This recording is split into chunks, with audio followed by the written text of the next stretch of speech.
আজকে এই ফ্লাওয়ার বুকেটা বানিয়ে দেখাবো। প্রথমে একটা কালার পেপার আমি এরকম কেটে নিয়েছি এবং তারপরে একটু ভালো করে খেয়াল করে দেখুন যে আমি কিভাবে ভাঁজগুলো দিচ্ছি। এভাবে করে আর কি ভাঁজ দিয়ে বানাতে হবে। এরপরে এই যে সাইডে আরেকটা ভাঁজ দিয়ে দিলাম। এখন আমরা পেঁচানোটা শুরু করব।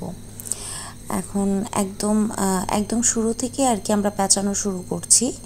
এরকম করে ছোট করে আর কি পেঁচানো শুরু করবেন এবং তারপরে ওই যে ভাঁজটা দিয়েছিলাম, ভাঁজটা যেখানে শেষ হয়ে যাবে সেখানে আমরা আরেকটা ভাঁজ দিয়ে দিব।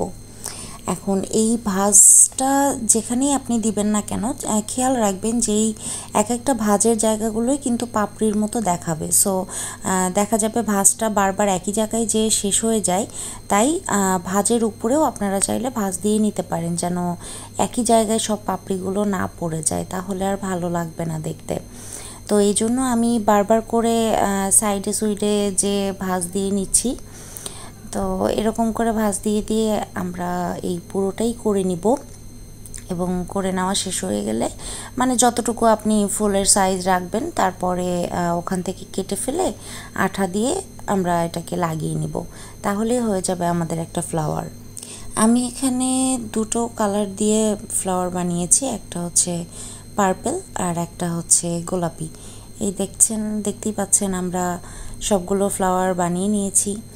এখন এটাকে আমাদের বুকে বানানোর পালা। একটা টিস্যু পেপার নিয়ে নিয়েছি, এই টিস্যুটাকে আমরা ভাঁজ করে নেব, নিয়ে একটা কলমের সাহায্যে কলমের মাঝখানে টিস্যুটাকে লাগিয়ে আমরা এভাবে করে ভাঁজ দিয়ে নিব, মানে কুচি করে নেওয়া যেটাকে বলে আর কি। তো এভাবে করে কুচি করে নিয়ে আমরা এটাকে একটু চাপ দিয়ে দিয়ে ভাঁজটা যেন বসে থাকে, সেম এইভাবেই থাকে, এই জন্য একটু চাপ দিয়ে নিলাম। এখন এটাকে গোল করে ধরে ফুলের চারপাশে আমরা লাগিয়ে নিব, তাহলেই হয়ে গেল আমাদের ফ্লাওয়ার বুকে। এবং নিচে একটা সুতা দিয়ে বেঁধে নিব।